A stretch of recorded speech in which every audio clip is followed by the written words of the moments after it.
Vamos lá, mais um vídeo, vamos Arpins. Vamos embora. Muita gente já ouviu falar que a temperatura mais baixa já registrada na Terra foi na estação russa de Vostok, na Antártica, com menos 89 graus.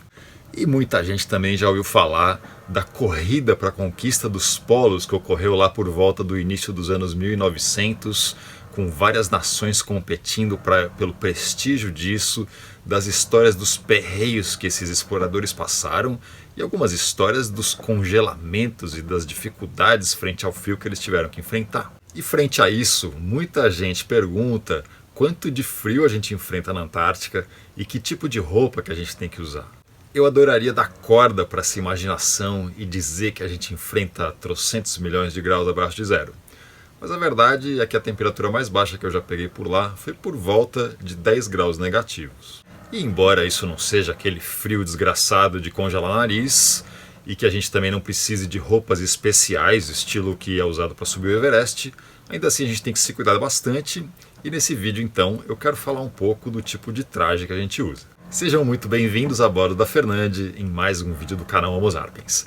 Eu sou Charlie Flash, mergulhador, biólogo, um ser primordialmente tropical, navegador e comandante de um veleiro de expedições.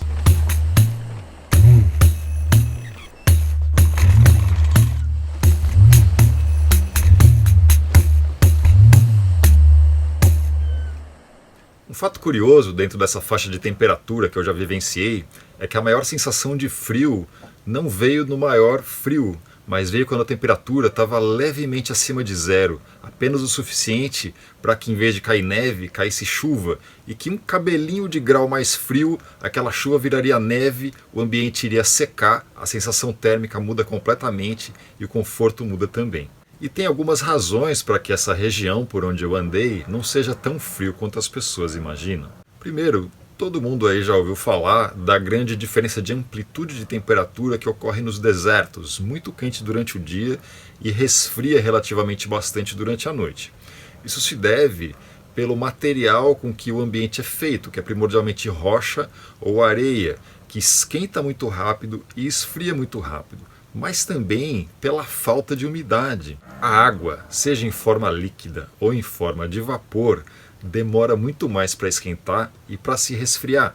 E essa é uma das razões porque os ambientes litorâneos têm um clima muito mais ameno, tanto no inverno quanto no verão, do que as áreas mais do interior dos continentes. Razão número 2 é que a gente está navegando e, portanto, para isso a gente precisa de água líquida.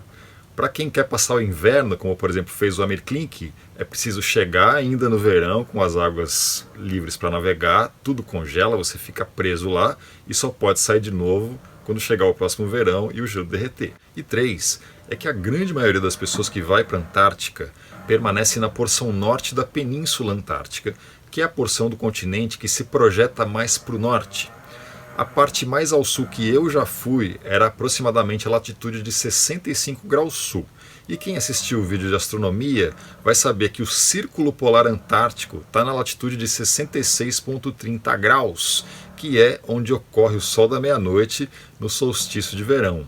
Se a gente levar em conta o espelhamento do clima que existe entre os dois hemisférios, no hemisfério norte, por exemplo, a Islândia está na latitude entre 64 e 66 graus norte, que tem um clima semelhante, então, a esse ambiente da Antártica que a gente vai. Mas se você falar que vai para a Islândia no verão, pouca gente vai achar que vai ser um frio dos infernos. Vamos agora então falar das roupas. Quem tem familiaridade com atividades ao ar livre deve ter familiaridade também com o sistema de vestimenta de camadas. Esse sistema é muito genial e serve para qualquer tipo de atividade ao ar livre, inclusive velejar. Como eu falo lá no vídeo de como não passar frio, o segredo para se esquentar é manter uma fina camada de ar entre o nosso corpo e o ambiente externo. O nosso corpo vai esquentar essa camada que vai servir como um isolante térmico.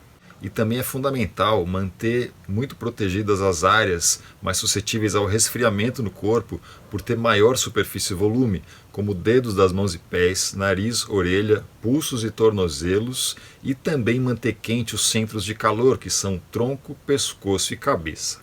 É fundamental que todas as camadas estejam justas no corpo e que as camadas estejam justas uma por cima da outra. A primeira camada de todas a gente no Brasil chama de segunda pele, tanto cirola quanto blusa, e fica bem justinho em cima do corpo. Se essa camada não estiver bem adequada, todo o resto não vai funcionar. Eu uso essa camada, claro, por cima de uma camiseta e cueca, mas essa primeira camada, segunda pele, também tem a função de eliminar a umidade da pele para longe do corpo. A água demora mais do que o ar para esquentar e ela vai roubar mais calor do nosso corpo. Pouca gente sabe que a gente transpira mesmo não fazendo nenhuma atividade física. Então um tecido que acumule essa umidade próximo da pele não é bacana. Roupas de algodão, por exemplo, são extremamente confortáveis para ficar em casa, mas para atividades ao ar livre pode jogar fora. Inclusive, quanto mais extremos os ambientes e as condições, até camiseta e cueca eu uso sintético. Eu explico. Se você reparar na sua casa, as toalhas têm uma etiqueta que provavelmente vai estar escrito 100% algodão. Isso é porque a fibra de algodão ela é muito eficiente na absorção de água. Ela é feita de pequenas fibras. O fio, a linha que forma o tecido, é composto de pequenas fibras emaranhadas entre elas, e isso permite que exista um microespaço que absorva água por capilaridade. O tecido de nylon, por outro lado, é composto de fibras que são maciças, que não absorvem água alguma. E além disso, o nylon é hidrofóbico, que é o nome chique para dizer que ele repele a água. É por isso que as roupas de nylon secam absurdamente mais rápido do que as roupas de algodão. Mas tem uma exceção de um produto orgânico que é muito bom, que é a lã. Só que a lã costuma ser muito piniquenta e desconfortável na pele, mas tem uma variedade de ovelha que produz uma lã super macia e gostosa em contato com a pele. E a segunda pele, né, essa primeira camada do nosso traje, mais playboy que tem, é formado dessa variedade chamada lã merino. Ela é inclusive até mais eficiente do que o sintético, mas é um tanto mais cara. Então, sabendo que manter umidade junto à nossa pele é pedir para passar frio, a gente entende por que é tão importante essa primeira camada, a segunda pele, ser de um material que permite que a umidade vá embora. Portanto, aquela cirola do seu vô feita de algodão, deixa guardada dentro do armário para usar só em casa mesmo. A parte intermediária de camadas do nosso sistema é composta de casacos de fleece, calça e casaco. Isso aqui nada mais é do que um tecido sintético que retém bastante ar e deixa a gente quente. E a gente usa então quantas camadas forem necessárias para compor ali o isolamento necessário. E então é legal que a gente tenha casacos de grossuras diferentes para poder regular o quanto a gente quer se isolar. A vestimenta mais isolante, mais eficiente que já foi feita contém pluma de ganso no interior, mas além de ser cara, se molhar, danou-se. Se a gente souber, tiver certeza que não vai nem ventar e nem chover, como por exemplo dentro de casa, até aí já bastou. A gente vai estar quente com primeiro a pele e os intermediários de fleece.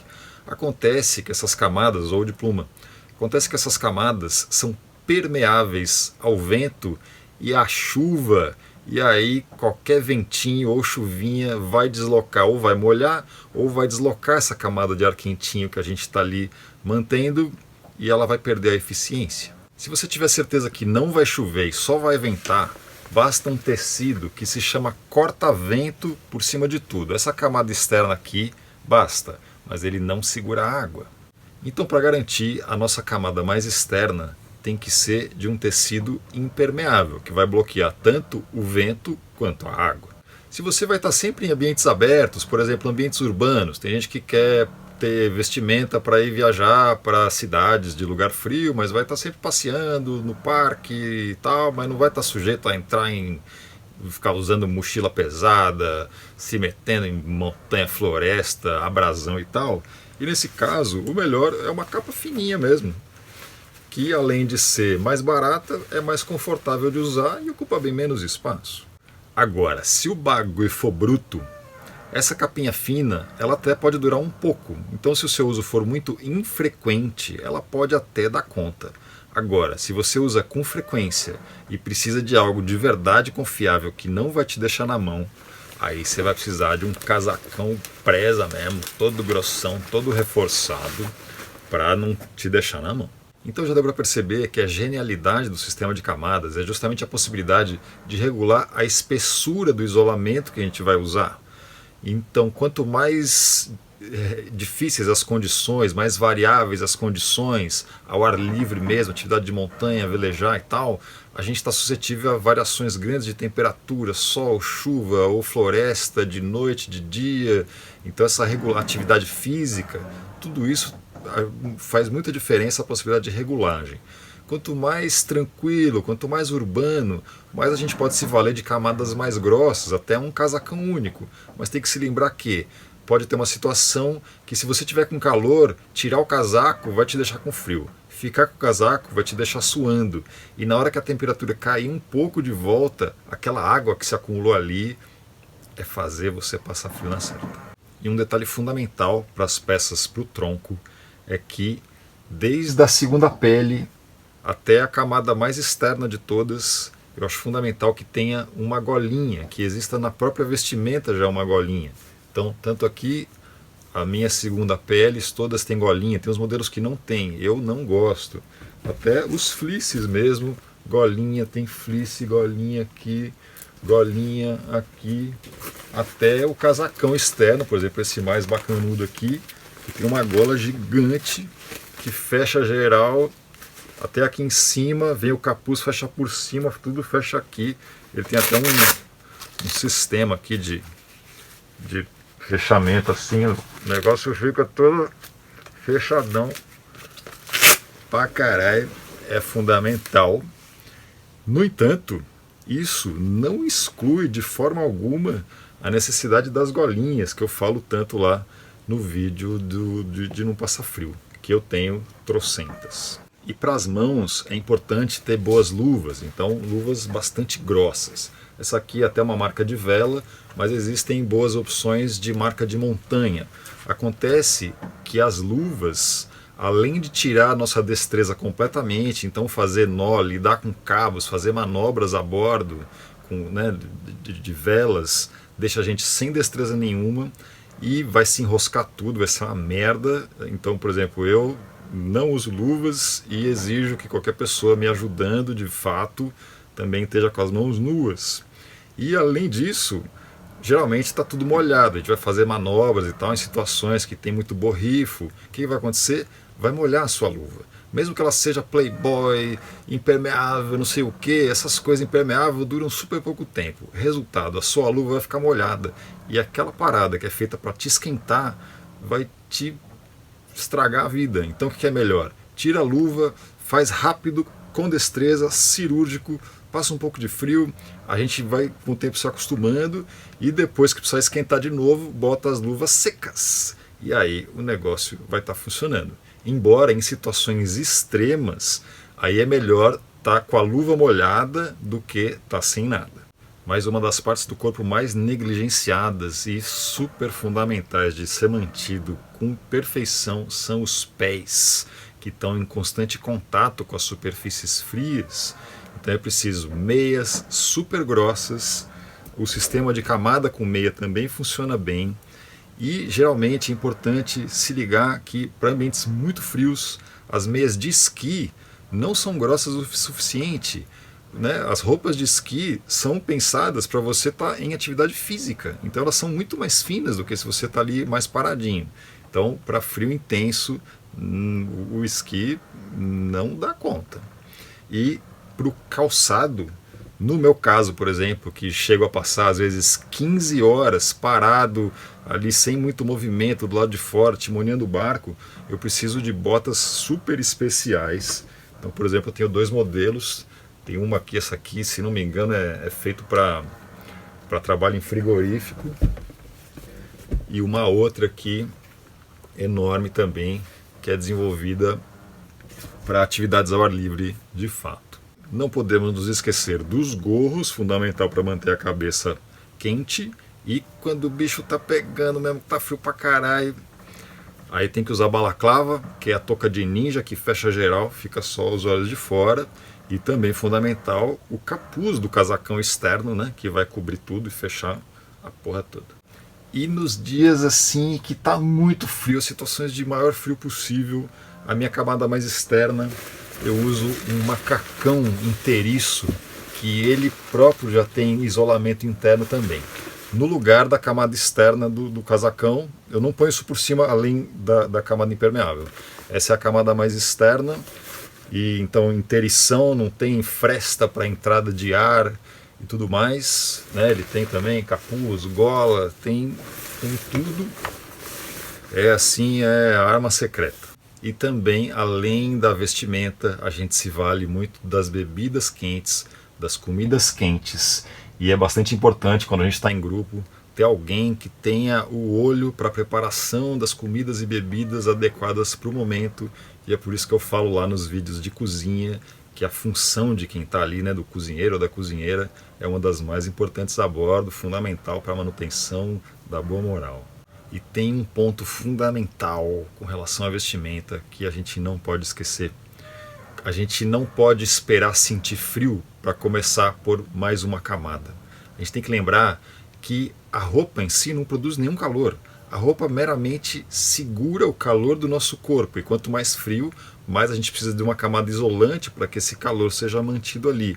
Se você espera sentir frio para vestir outra camada, quer dizer que você já tem menos calor, que vai ser fundamental para te manter aquecido.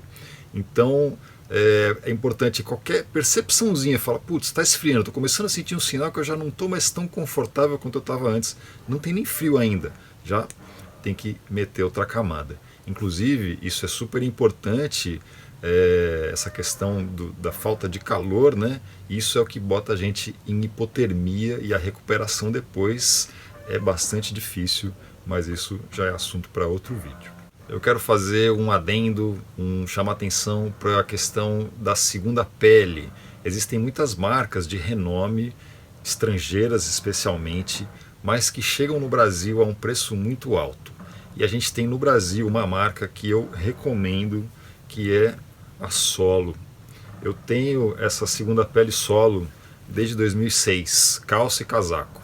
E comprei mais depois, e literalmente desde 2006 elas já tiveram comigo nas mais difíceis situações, literalmente já deram meia volta ao mundo comigo, e continuam firme, funcionando bem, isolando bem, e fazem parte da vestimenta normal minha do dia a dia. Eu tenho várias segundas peles para ir trocando ao longo dos dias, então vou deixar um link de sugestão de compra desse modelo Solo na descrição do vídeo e fixado no primeiro comentário. E a recomendação de leitura do vídeo de hoje é esse livro aqui, chamado A Pior Viagem do Mundo, ou The Worst Journey in the World, que conta a história do Scott, que liderava a expedição inglesa naquela época dessa corrida para conquistar o polo. Ele dedicou muitos anos da vida dele para conseguir chegar no polo, fez mais de uma tentativa, e ele finalmente então consegue chegar no polo para descobrir que lá já tinha então uma bandeira norueguesa. O Amundsen chegou antes que ele, 33 dias. O cara aparentemente, praticamente morreu de desgosto. Essa história é fantástica, é um livro bastante grosso, ele tem aproximadamente 550 páginas e foi escrito por Apsley Cherry Garrard, que era um dos membros mais novos da expedição, só que ele vinha de família rica e inclusive pagou para estar presente, porque ele foi rejeitado quando todo mundo se inscreveu. Mas ele tem um texto fantástico, é muito gostoso de ler. Inclusive o livro abre com uma descrição bastante detalhada de toda a história das explorações polares até aquele momento. É uma leitura fundamental para quem gosta aí dessas grandes histórias. Link de sugestão de compra na descrição do vídeo e fixado no primeiro comentário. E se você gosta e vê relevância nos conteúdos aqui do canal Homo Sapiens e gostaria de fazer uma contribuição, a chave Pix do canal é pix@homosapiens.com. Eu quero agradecer de coração as pessoas que têm contribuído, que têm visto valor, que têm elogiado. E quero dizer que para quem está fora do Brasil, essa forma não é possível, só para quem tem conta no Brasil. Mas se você quiser contribuir, entre em contato comigo, que existe uma outra forma. Muito obrigado. Muitíssimo obrigado por me acompanhar até aqui. Boas navegações, boas leituras, permaneça sempre quente e até o próximo vídeo.